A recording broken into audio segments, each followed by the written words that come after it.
Good afternoon. Happy Sunday.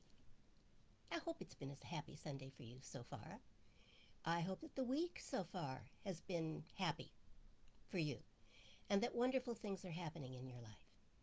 If that's true, then we're here to celebrate that with you. And if it's not so true, then we're here to change that by helping you change your life by changing your mind.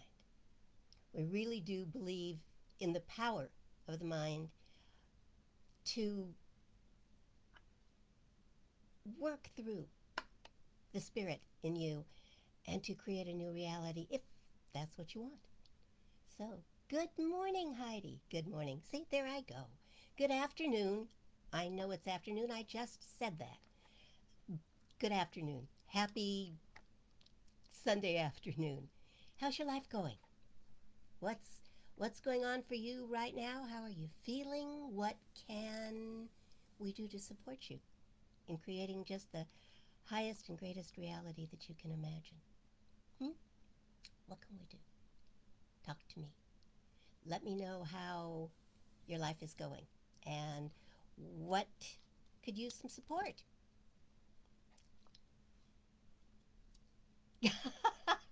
Topic of the day, getting out of the darn way. Yeah.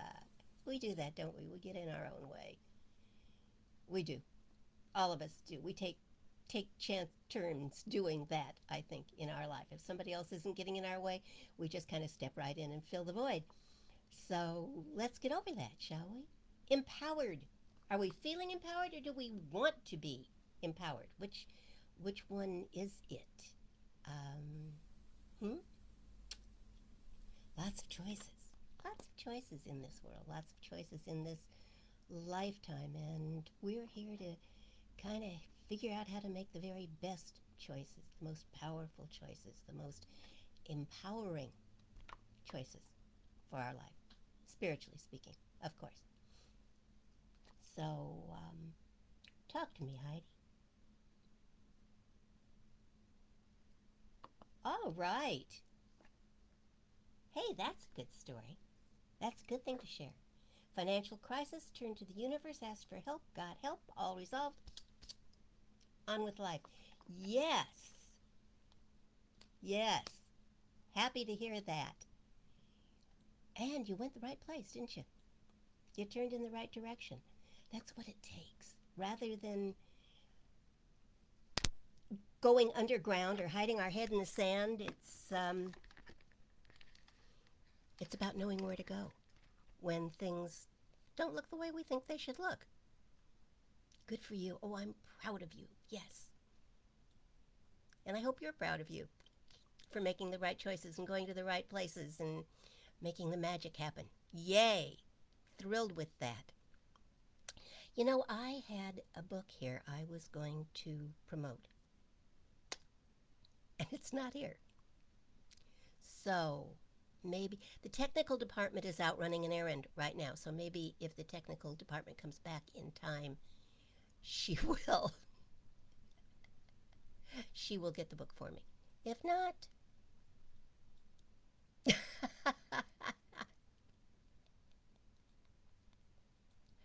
oh, Heidi, I love the way you think. I'm really good about getting my way. Well, see, what a great thing that is to know, isn't it? What a really great thing that is to know that I'm really good at getting my way, especially where the universe is concerned. And then when you're clear about that, when you can say to the universe, hey, not this, this, you'll get that response. The not this, this instead. That's how it works. That's how the law works. That's how we work the law. And it's available to everyone, not just us. It's available to everyone. And we can see whether or not we're using it properly by looking at our lives, can't we? Yeah, we can. Good morning. Good morning, Don. Glad you're here.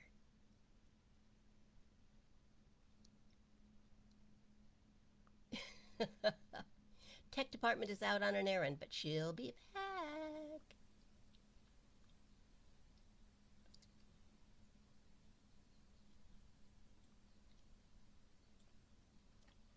You guys are very cute. You'll have to meet someday. I don't think you've met. You should meet in person someday. You'd like each other. I think you're both exceedingly creative.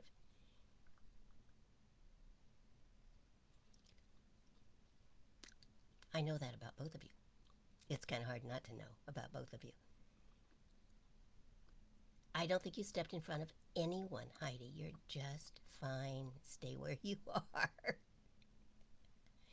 Oh, it's already been a pretty busy morning around here. Nothing that can't be handled. Nothing that hasn't been handled, actually. It's just busy. It's a full day, let's put it that way. And sometimes preparing for a full day creates even more to do, as it has in this case, which is why the tech department is out running an errand. But she will return. You met at the animal shelter. I love that. I love that. Well, I know both of you spend time in those places, so good for you. So, see? I must have been right. I love being right. Good afternoon, Brenda. Glad you are here. And Jennifer is here. Do I want to ask how bad the plumbing issues are and how tied up Kirk is going to be? Or will we just know he can fix it? Of course he can fix it. It's Kirk. Of course he can. We know that. Don't we? Yes, we know that. Kirk is perfectly capable of fixing whatever needs to be fixed. And Heidi and Don met at the animal shelter. I just love that. I just love that. Good going. Isn't it funny how life puts people together? Yes, yes, yes, yes.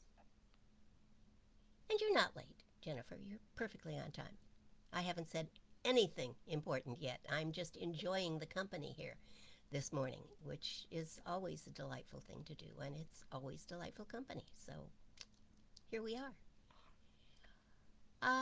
Let's see. I'm thinking... Oh, Heidi, how I wish you were right about that one. Heidi says I'm always right. I like to think that I am, but I know that's not necessarily true. Of course, it might depend on what the subject matter is. There are some things I'm righter about than others. That's true. Okie dokie then. Does anybody want to jump in and update us on anything, or ask for a prayer request, or tell us a story? Or shall I just get on with what I was going to talk about? Let me know. I've got... There we go. There. It was somehow a hair... There, in my eyelashes.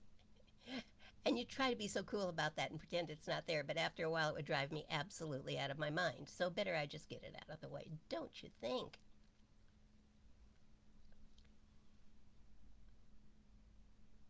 Oh. Tell Kirk I just said he can do absolutely everything. I know he's up to the job and can fix it without causing a flood or a repeat of that Fantasia moment. So I know he can do it. 99% of the time you're right on. Well, thank you, Heidi. Again, it depends on the subject matter. There are a lot of things I know nothing, zip, about. But I like to think this is one of the ones I am right about most of the time. Most of the time. I don't know it all. God knows I don't know it all. But I know some, and I like to share what I know, especially with people who are willing to listen and change if necessary. So, have you delivered my message yet, Jennifer? Tell Kirk I know he can do it. I know he can do it. And it'll be easy and effortless, and he's going to walk away going, well, that wasn't as big a deal as I thought it was. And That's what I'm knowing. Now let's see if that's one of the things I know anything about. We'll find out pretty quickly. So, shall I talk about what I was going to talk about? Or are there a few more comments that we need to know? Hmm? Hmm?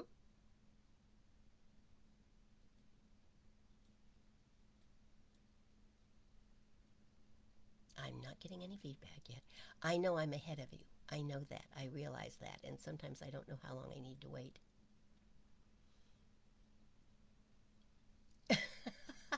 Thank you, Donna. Okay. Jennifer's trying to relay the message, and let's boost Kirk's for self image because we know he's fabulous. And I'll just start talking about what I was going to talk about. How's that for a plan? So, in the first chapter of Lessons in Truth by Emily Cady, which is a fabulous book if you're looking for a new one that you haven't wandered into yet. Lessons in Truth it's a classic and it's fabulous. Anyway, the author asks in the very first chapter that her readers for the time being be willing to become as a little child. For, she said a master in spiritual things, unless you become like children, you will never enter the kingdom of heaven. So, I'd like to try a little experiment today. Let's, together, try to become as little children and listen to today's lesson with an open heart and an open mind and a willingness to believe as children do, to believe that you are unlimited, that you can be and do and have anything, and that, in fact, all things really are possible. So, in this mode of being like a child, which I've sort of been practicing off and on all week, being innocent and happy and unburdened by the stuff of the world, I've been thinking for the past few days about May Day. When I was a little girl, I know I'm still little, but littler. When I was a little girl, May Day was a really fun thing. There were maypoles made out of brightly colored ribbons that were tied to the tetherball poles in the school playground. And there was music, and it was a celebration of flowers and springtime and all the good things that come with that. But what I didn't know then was that my pagan-based flower-bedecked pole dancing, different kind of pole dancing holiday, had, for the previous 75 years or so, had two seemingly contradictory meanings, two messages to deliver. On one hand, May Day is known for maypoles and flowers and welcoming the spring. And on the other hand, it's a day of worker solidarity, protest, and frequently riots. Now, although we observe our official Labor Day in the United States in September, many countries celebrate Labor Day on May Day, May 1st. Like so many historical twists, the date of the celebration happened quite by accident. As Time magazine explained in 1929, to old-fashioned people, that would mean old-fashioned people in 1929, which is before most of us were even born, May Day means flowers and grass and picnics and children and clean frocks. But to up-and-doing socialists and communists, remember it was 1929, it means speech-making, parading, bombs, brickbats, and conscientious violence. Whatever that means. I think I know what it means, but I kind of don't like to go there.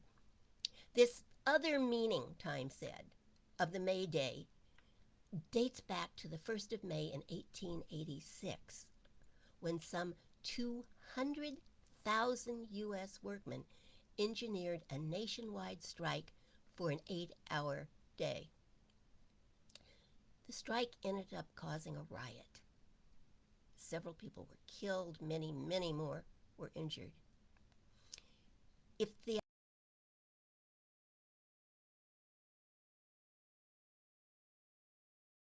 May Day in the middle of all of it. So then when I got older, I learned that May Day, in addition to being this kind of confusing celebration of spring and National Workers' Day, was also a distress call, like SOS. Apparently, that use of the words May Day originated in 1923 when a senior radio officer at Croydon Airport in London was asked to think of a word that would indicate distress and would easily be understood by all pilots and ground staff in an emergency, regardless of their country of origin. No small request. Since much of the traffic at the time was between Croydon and Le Bourget Airport in Paris, he proposed the word Mayday, from the French Mayday, which translates to help me. Excuse me. Actually, a pretty good choice, don't you think? The French Mayday is M''AIDEZ, but spoken it's Mayday, and French was pretty much the language in the time. Okay, so fast forward a little bit here. Sometime in the 1960s, the Brothers Smothers, you gotta get that right, recorded a song that ultimately went something like this. I yelled fire when I fell into the chocolate. I yelled fire when I fell into the chocolate. Whereupon Brother Dick asked, why did you yell fire when you fell into the chocolate? Because, replied Brother Tom, I knew no one would come if I yelled chocolate. One of his probably wiser observations. I wonder how often we grope for the right words to define or to help us out of a situation. Mayday works if you're at sea or in the air. But what if you're in the living room? What if you've fallen and can't get up? Or if you're at work in something other than a chocolate factory? Would it work to yell Mayday if you were in over your head, or simply yell help if you are overwhelmed by a problem? Or might you just as well yell chocolate? Of course, I realize that as metaphysicians, we don't have problems, do we? Though we do sometimes have challenges, or lessons, or tests. But whatever word we choose to use, it sure feels like a problem. We can, of course, cry for help. To God, to loved ones, to healers. But doesn't it sometimes feel like no one's listening? Not God, not anyone. And the problem gets bigger and deeper, and we feel more alienated, more in trouble, more alone. And, well, we at least think in the moment that we don't know where to turn. But what we really have to remember, and it isn't always the first thing that comes to mind, is that we are never alone. And help is always available. The story goes that a man was filling out an application for a job, and under the question, who to notify in case of an emergency, he wrote, anybody in sight. Good thinking. We can ask for assistance. We can. We can ask God or saints or parents or spouses or anybody in sight. Maybe a little magic might help, maybe even a little voodoo, if we have that handy. We can get the materials easily enough. We can get voodoo dolls, we can get medals and Lucky Charms, not cereal. We can go to ministers or counselors to fix it. But you see, that isn't what they really do. Oh, they can pray for you and they can counsel you. They can know the truth for you. But ultimately, it's up to you to change your life. Or at least change your mind. And while they can help, or help you clarify your thinking, well, you just can't expect others to do it for you, can you? Most of us have learned that. There's another story. The phone rang at the fire department. Fire department, the responder said, and the voice on the other end of the phone yelled, "Send the truck!" and hung up. In a few minutes, the phone rang again. Fire department, send the fire truck, and hung up. The responder waited a few moments and the phone rang again. Fire department, help, send the fire truck now, the voice said, and hung up. The responder went outside and looked for smoke. He saw nothing and didn't know what to do. But while he was outside, he came up with an idea that he was sure would work. The phone rang again. "Where's the fire?" he asked quickly. The answer was just as quick. "In the kitchen," said the caller, and slammed the phone down again. He might just as well have yelled chocolate. No matter how much we yell, if all we do is panic when something goes wrong, we just perpetuate the status quo. The ability to get into trouble and the ability to get out of trouble are seldom found in the same thinking. And you can't expect other people to solve or to be really interested in your crisis if all you do is yell. Half are too busy with their own problems and the other half probably want to tell you how you had it coming. The solution is up to you. You can cry Mayday or chocolate, or you can begin to heal yourself and your life. And here's how to do it. It really isn't as difficult as it might seem. Begin to sense that God, by whatever name you call it, that power and healing and wisdom and creativity and divine order is all around you. Infinite, unlimited life is all around you and deeply within you. And this life is whole and perfect and complete, and this life is your life now. See, the thing is to think on these things instead of the problem, until you can feel the things that you're thinking on, until you know it's true.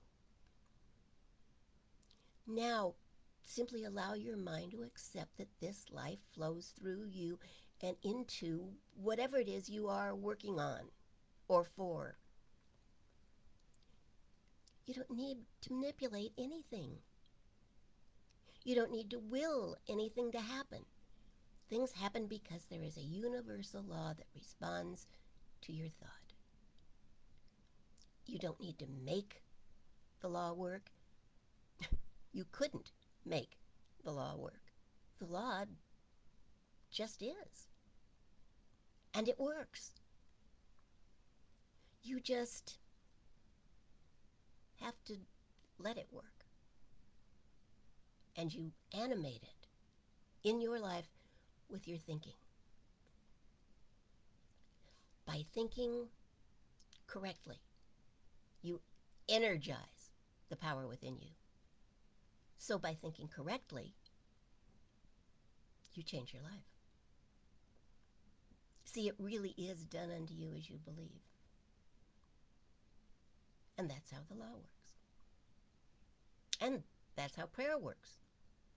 If you pray thinking that you won't get what you are praying for, but hoping that you may be saved, or that some superpower out there doesn't really answer prayers, at least not your prayers, then that will be both the prayer and the result.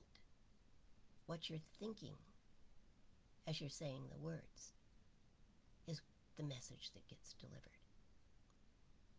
So the same spiritual laws apply to everyone, regardless of who is doing the praying or the thinking. It's done unto you as you believe. Until you believe in the power of the universe as the power within you, then your life may appear to be limited. But as you believe in the power of prayer or thought to animate that spiritual presence and power, that spiritual presence and power that is already within you, so prayer works for you. And it changes things according to your belief. Goethe said that someday perhaps the inner light will shine forth from us, and that we shall need no other light. I love that thought. Need no other light. The Psalms say, God, our refuge and our strength, a very present help in need. Present help in whatever your need may be. There must come a time when we allow ourselves to trust that. I think Heidi trusted that this week and had a remarkable experience. There must come a time when we allow the conviction that is within us, the conviction that the spiritual universe in which we live is real and powerful, is the greatest truth and overcomes anything else. The light that we seek, the answers that we look for, cannot be borrowed from someone else, which is actually not a problem since they don't need to be. We've got it. We each have been given a divine torch, and with that light within us, we can find the way through whatever it is that's going on. If all we do is define ourselves by what we have accomplished so far, or by what we do or have done or haven't done, we're missing the point. Who we are is not the same thing as what we do. What we do is often predicated on who we think we are, or what we think we can do, without actually getting to or coming from a greater truth. But sometimes what we do can help change who we believe we are. See, each time a seeming miracle or great change or answered prayer happens in our life, our faith is built up. We have a greater understanding of our connection to the infinite. Our personal identity in the moment often simply describes the person that we see in the mirror, or the groups that we identify with, or the version of ourself in reality that we keep coming back to over and over and over and over again. And too often that's more negative than positive. I'm not a writer, or I'm not an artist, or I'm not an entrepreneur, or I'm not a leader, are fairly definitive. but limiting statements. But when the world changes, and it does all the time, when some little miracle catches us off guard, well, then opportunities change as well. All of us struggle when our identity doesn't match the reality of the world around us. In the face of that confusion, it's tempting to abandon possibility and to walk away from an opportunity simply because it doesn't resonate with the person we think we are in the moment. But only when we're willing to do something new do we begin to become someone new.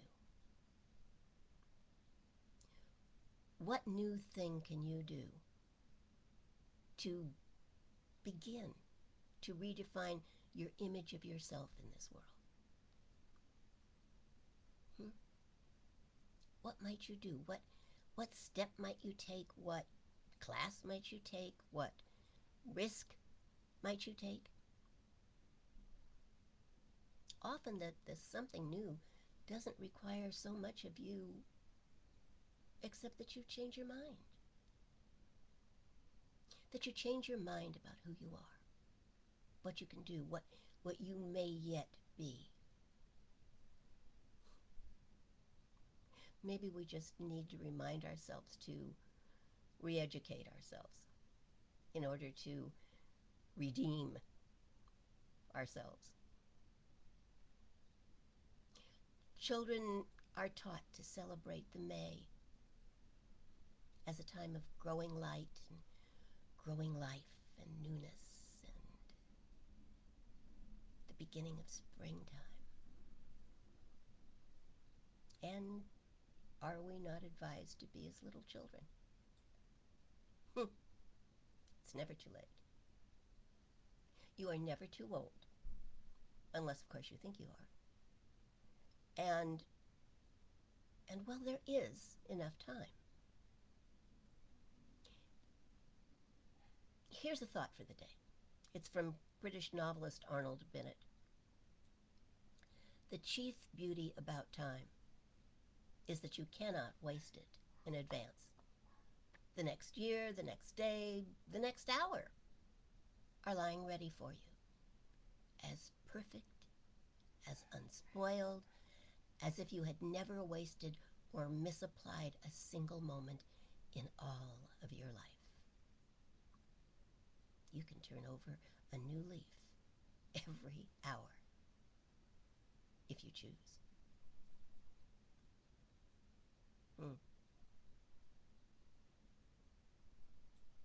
I think we've got to stop regretting what seems like time lost. Whatever it is, it has brought you to this day and this place and this moment, and if you have learned something, then it has been worth it, has it not? Be still and know that you don't need maps or books or videos. The map is not the territory. Just let your thoughts go where they need to go, to a place of acceptance. Acceptance of that which you desire. You must begin to know that your deepest desires, your longings, are the voice of spirit within you, leading you, calling you to something greater, to be that something more that you dream of, that you wish for. When you feel the desire, move. And know that creation itself moves with you. Trust the desire. Trust the presence. Know that there is always an open door. Sometimes you just have to look around. When you find it, when you see it, just go. Creation will meet you at the threshold. That I know. That I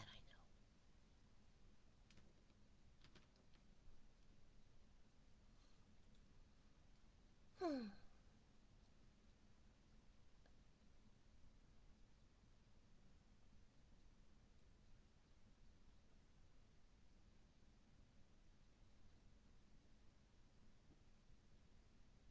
Okay, Heidi, I have the prayer request.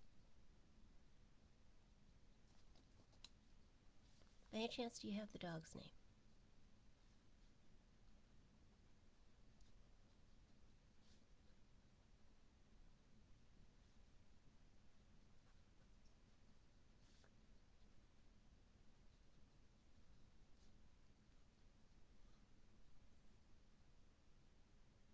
Thank you for the hugs, Brenda.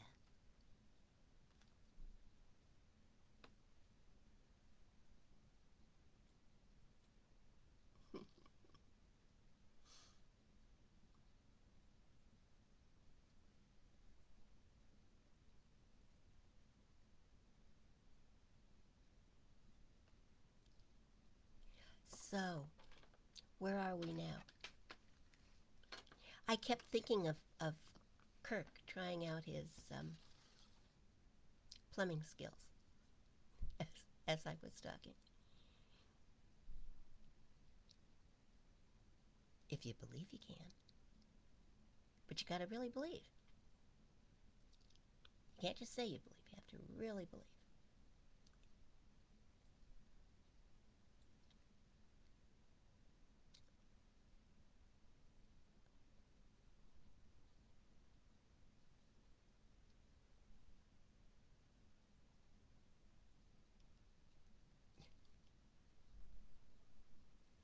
I love you guys.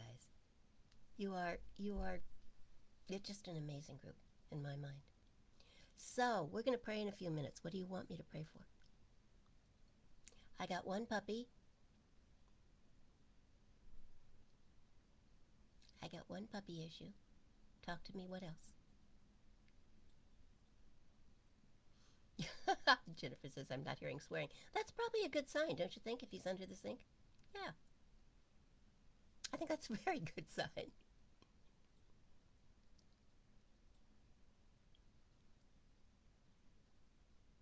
Hey, Heidi. We know that he is perfectly capable and can do this and will do it masterfully. And that will be one of those little miracles that boosts belief. I'll put Kirk in our prayers too.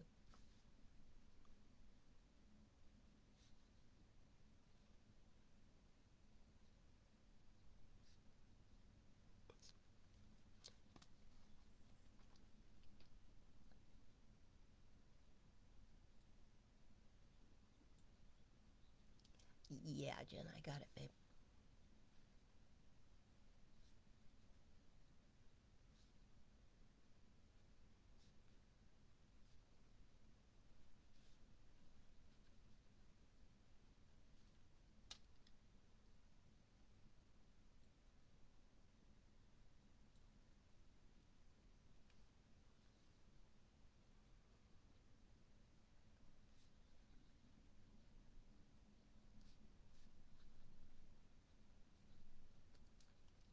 Thank you, Brandon.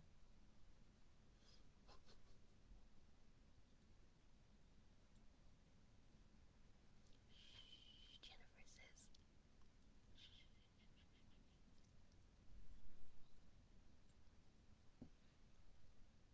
What else, my friends? What else is going on in your life? I know there's more of you out there. Jump on in. Jump on in and let us know what we can be praying for. It can't hurt. I so believe in the power of prayer that I don't care who's doing it or what they personally might believe, what their spiritual beliefs might be. I just believe that all prayer is good. Somebody saying good things about you is a good thing.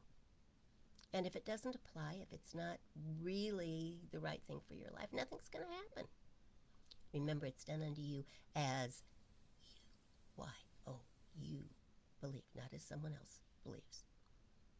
Why do practitioners work? Because we believe they do. Because we believe that their prayers have power and that they can change things through the power of prayer. When we believe that, then if they are praying for us, that prayer is going to work because we have opened that door. We've given them permission. But we got to believe in something. And preferably something good and empowering and life supportive and whole revealing. W-H-O-L-E.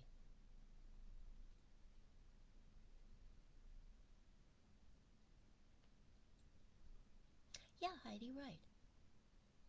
Having a challenge isn't nearly as... Saying I have a problem suggests that there's like a wall, doesn't it? Or a mountain in front of me. And I'm going to fix it. Or try to. Having a challenge just says a challenge. Okay, am I up for this? Yeah, I'm up for this. Kirk has a challenge right now. But when we look at it that way, we're already saying to ourselves, are we not, that this challenge can be met. Okay.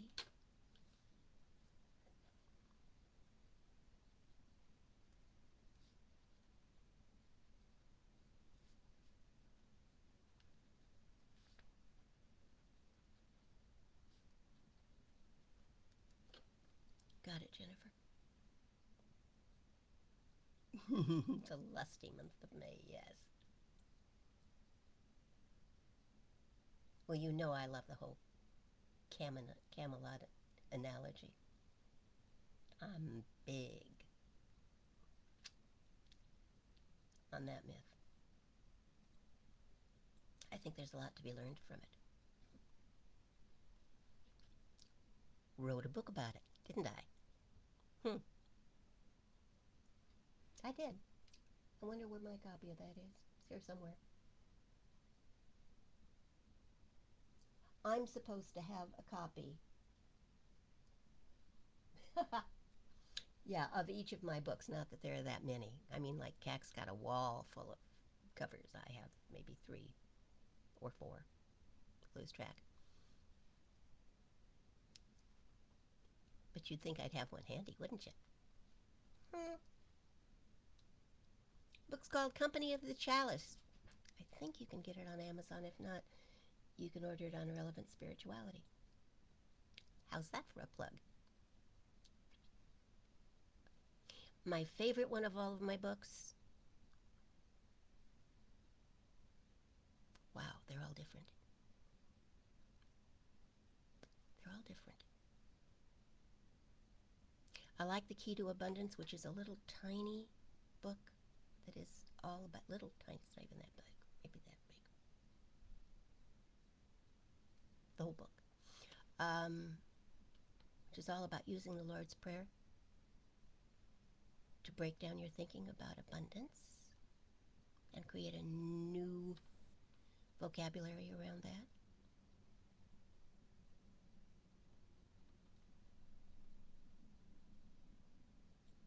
Oh, I loved the Bad Witch in Wicked, Heidi. I loved her. Thought she was marvelous. The other one's kind of insipid. Bad Witch had personality. And it turned out when you knew the whole story, she wasn't what she appeared to be at all. Was she? Ain't that the truth about most people? When we know their story, we come to understand and even to love them. It's about learning the story. It's about taking the time to learn the story.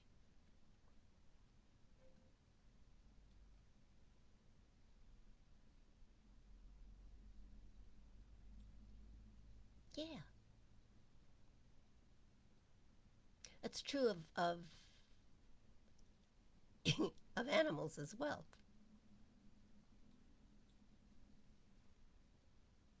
They're like children. You love them all the same, but differently. I know all three of my children are decidedly different. Decidedly different. And you want to put labels on them, don't you? Well, that one's just like me, and that one's just like its father, and that. No, they're not. No, they're not. They may have tendencies toward acting like a certain parent, but they're never exactly the same. Nope. No cookie cutters.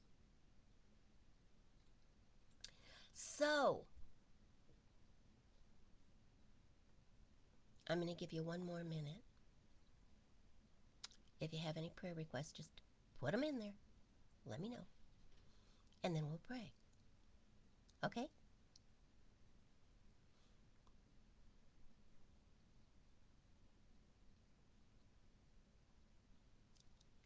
Well, I should say something, I suppose, while I'm letting the minute go by. I hope you're all feeling well and that our times together are uplifting for you. That's my intention.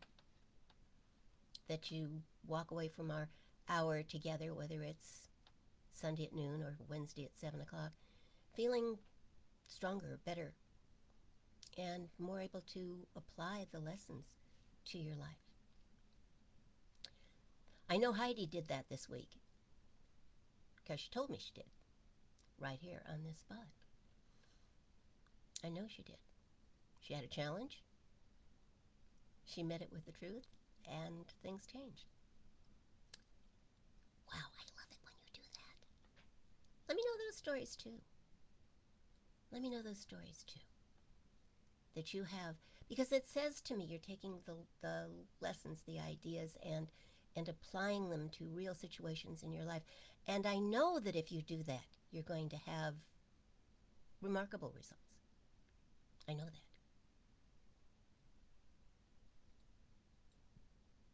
Good for you.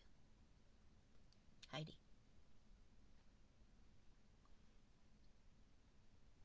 Some challenges seem huge, but you know, that's just a first impression. We can change that. All right, I'm not seeing any more prayer requests, although I will keep my eye on the chat just in case it's running farther back than I think it is. And let's take a minute and let's pray together, shall we? Close your eyes if that's comfortable for you. If not, just soft focus. Let your attention go within to that place of power,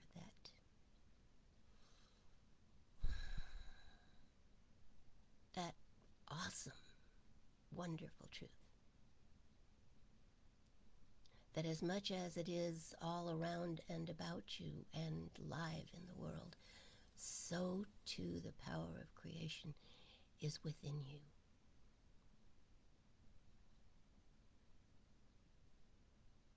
Wow. So too the ability to create anew, to transform, to transfigure, to change that which needs to be changed in your life, even your mind. So we turn to that power now, each of us, as we turn to the power within us, and recognize there a strength and an unlimited possibility and a boundless energy and a healing power.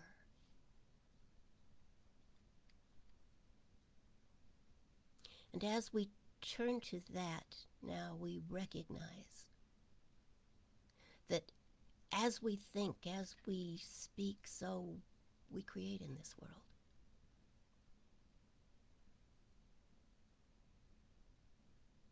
We are individualizations of the life of God,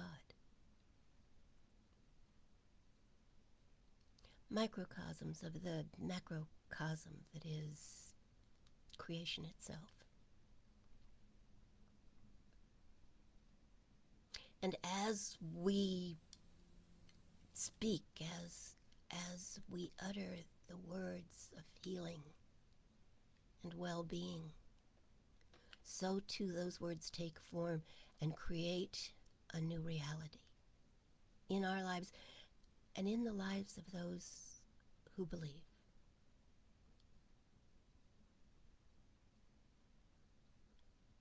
And so I know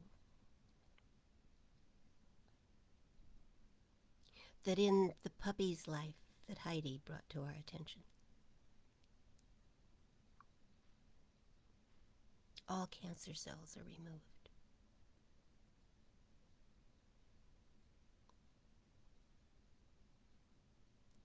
All removed. And that wellness fills the space that is left behind. And I know that that puppy's body is healing, regaining its strength, aware of the power within it. And although it may or may not have a name for that, it is nonetheless present and called into being, awakened, and doing its perfect work, healing, making whole, re-energizing, renewing.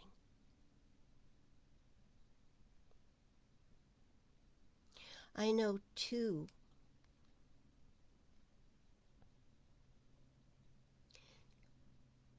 that is in Brenda's life now there is healing, health, well-being,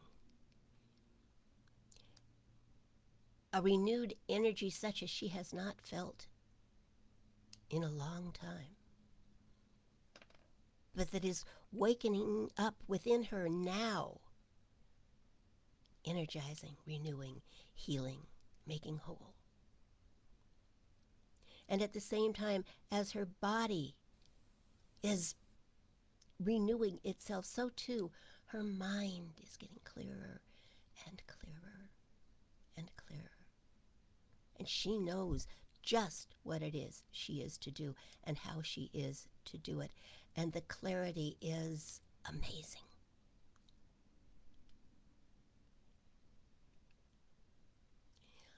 I know for Jennifer, peace and grace,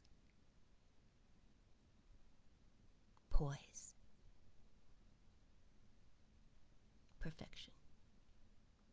Throughout this week, and especially on Wednesday,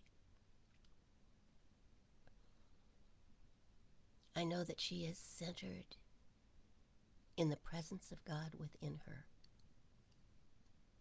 and that all around her feel this and are transformed by it. I know that Sabrina and her husband are healing their issues, that their minds are at peace and they are clear.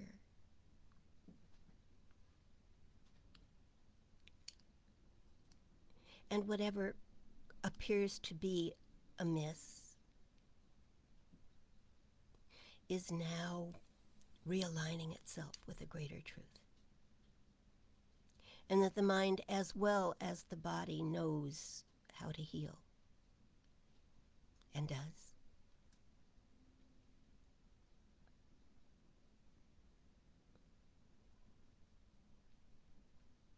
I know that Kirk can face the challenge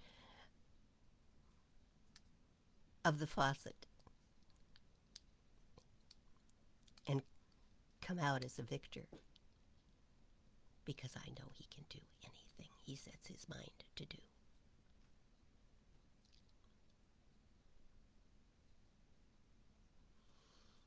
And I know that those prayer requests that are unspoken are as effectively answered.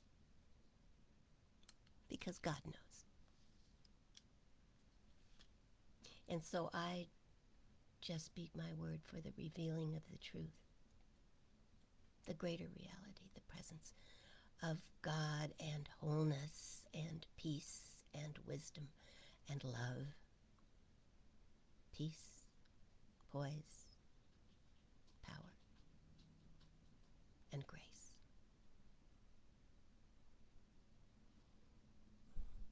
And I know that this week is wondrously good for each of us, and that we remember that. And gratefully allow it to be our truth, the truth. And so it is. And so we let it be.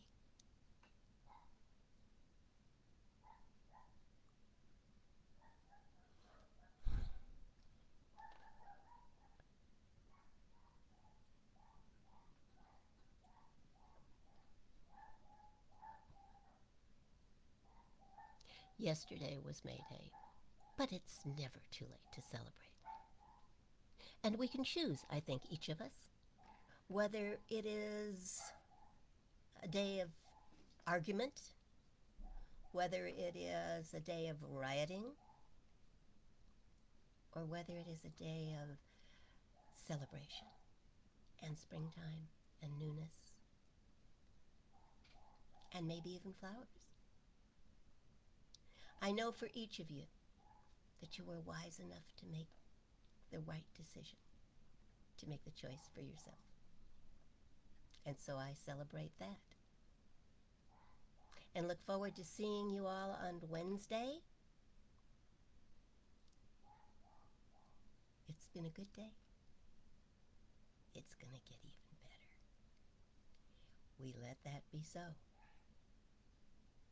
And so it is. You've got a closing song. Don't forget to listen to it.